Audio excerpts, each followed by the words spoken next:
स्वागत है दोस्तों मेरे एक और नए रिएक्शन वीडियो में। मैं हूं आपका दोस्त ऋषभ। तो दोस्तों आज जो वीडियो लेकर आया हूं वो है मेजर साहब का, द चाणक्य डायलॉग चैनल का।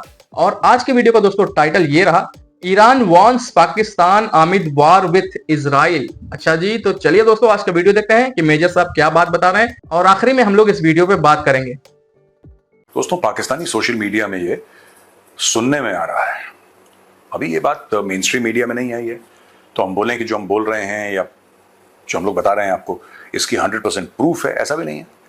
लेकिन पाकिस्तानी खुद ये कह रहे हैं कि उनकी सरकार ने, उनकी फौज ने एक बहुत बड़ा गेम कर दिया है। यहां पे स्पेसिफिकली नाम लिया जा रहा है सांगली एयरबेस, जो कि क्वेटा बलूचिस्तान में है, और दूसरा पासनी नेवल बेस, ये भी बलूचिस्तान में है, TNS मकरान, ये नेवी का बेस है। तो नेवल एयरबेस और एक इनका सांगली एयरबेस, पाकिस्तान एयरफोर्स और पाकिस्तान नेवी के एक एक बेस इन्होंने अमेरिका को दे दिए। अब दोस्तों, क्यों दिए, और इसीलिए भी ये न्यूज थोड़ी सी बिलीवेबल है, क्योंकि ये पाकिस्तान की हरकतें पहले से नहीं है। पाकिस्तान कभी ड्रोन बेसिस दे देता है, कभी नेवल बेसिस दे देता है। तो अगर पाकिस्तान ने करा है, मैं ये नहीं कह रहा कि ये मेन स्ट्रीम मीडिया में आ गया और ये खबर है, ये 100% पक्की है, लेकिन मैं आपको ये बता रहा हूं कि अगर पाकिस्तान ने कर दिया तो कम से कम पाकिस्तान में या पूरी दुनिया में किसी को भी किसी भी प्रकार का अचंभा नहीं होगा। क्या ये कैसे कर सकते हैं? ये लोग तो बड़ी बड़ी बातें करते थे, खुद मुख्तारी की, ये लोग बातें करते थे सोवरेनिटी की, ये क्या करती नहीं। जैसा मैंने कल भी बोला था, पाकिस्तान को आप खरीद नहीं सकते, पाकिस्तान को आप किराए पे ले सकते हैं, और ऐसा लगता है कि अमेरिका ने पाकिस्तान को किराए पे ले लिया। अच्छा, बलूचिस्तान में दोस्तों बेस होने का क्या मतलब है? बलूचिस्तान में बेस होने का यह मतलब है कि पाकिस्तानी फौज ने एक लेवल ऑफ प्रोटेक्शन उनको प्रॉमिस किया होगा, एक level of protection they must have promised the Americans, क्योंकि बलूचिस्तान एक वहां पे आग लगी हुई है। वहां के लोग जो हैं अब वो आजादी के लिए बिल्कुल आगे बढ़ चुके हैं।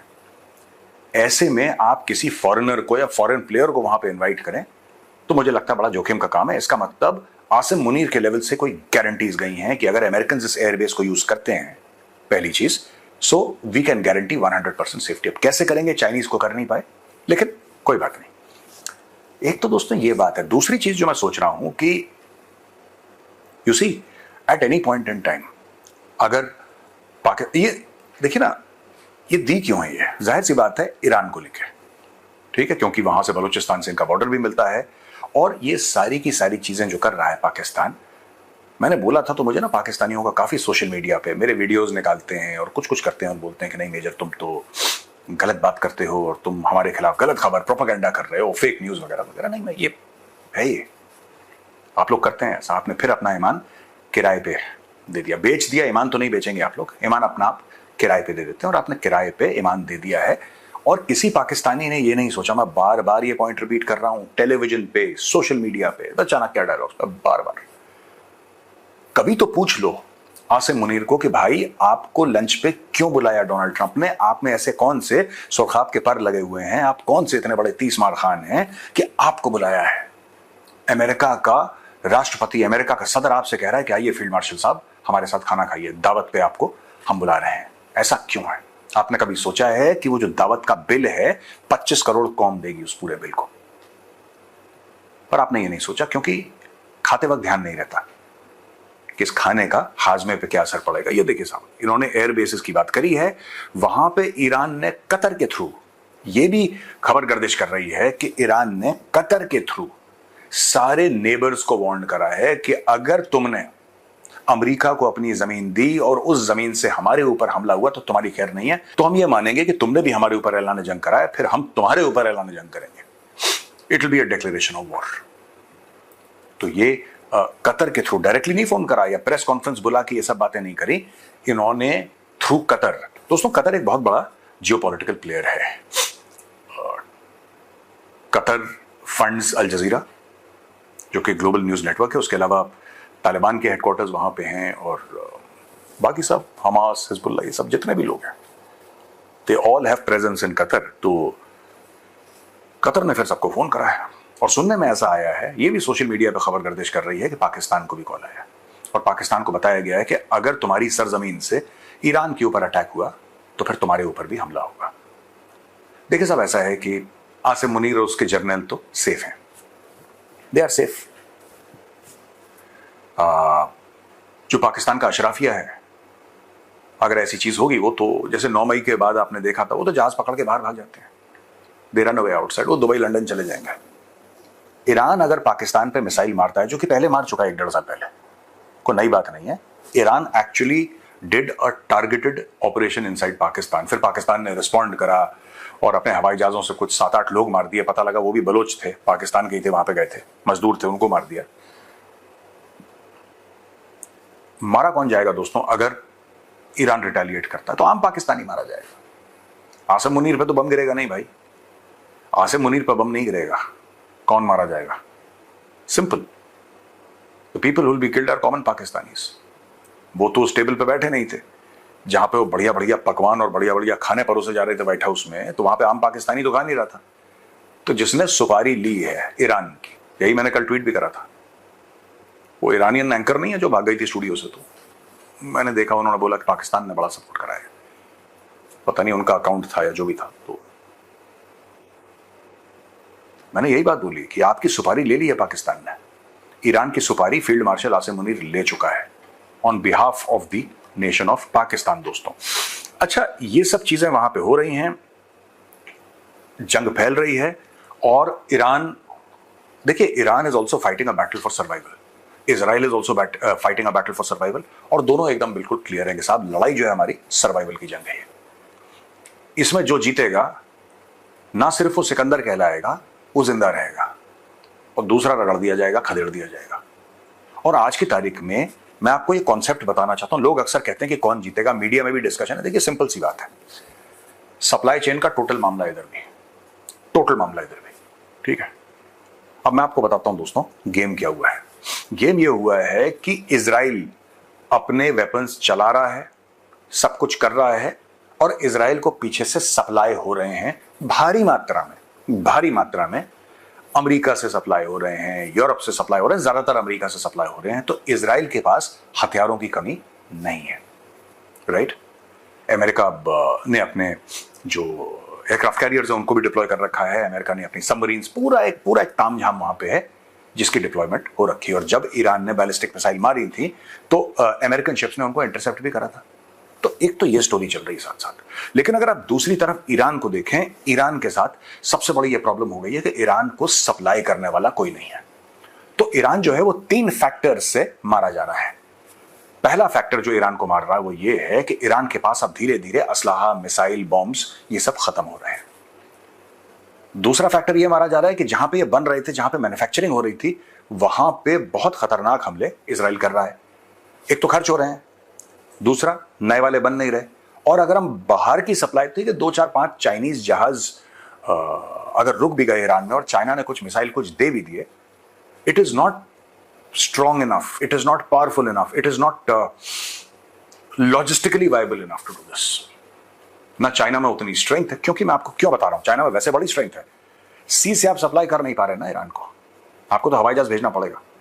और ये हवाई जहाज आएगा या तो सेंट्रल एशिया से आएगा या पाकिस्तान के ऊपर से आएगा, कहीं ना कहीं से तो आएगा, जो ईरान में लैंड करेगा, कोने में लैंड करेगा, सामान उतार के वापस चाइना भाग जाएगा। इससे ज्यादा क्या ही कर लेगा चाइना, समुद्री रास्ते वो कर नहीं सकता।